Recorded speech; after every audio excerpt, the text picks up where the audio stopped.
Didiskartehan po muna natin ang ulam natin ngayon ha. Baka nga hindi nyo pa nasusubukan itong murang ulam na ganito mga kaibigan.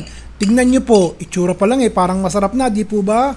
Sa ganitong murang ulam po na gamit ang isang lata ng sardinas, mas makakatipid po kung lalagyan natin ng gulay.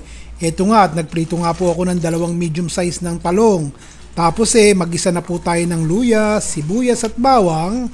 After maglagay tayo ng gata ng nyog. Kaunting tubig po. Maglagay na rin po ng patis. Isunod na ang kaunting kalabasa at hayaang kumulo at ma-reduce at lumambot ng konti ang kalabasa. Takpan po. Tapos po ilagay ang sitaw, kung walang sitaw bichuelas. Lutuin po sandali. Tsaka ilagay po ang isang lata ng sardinas kasama yung sauce sa lata.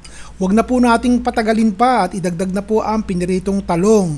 Hinaan po ang apoy at tsaka idagdag na po ang dahon ng malunggay at siling labuyo. Patayin na po ang apoy, haluin sandali o may ulam na po tayo. Isang mura at malasang recipe ng sardinas. Subukan niyo po ito. Yun na po yun. Nagustuhan niyo po ba? O bukas po ulit. Ron Bilaro.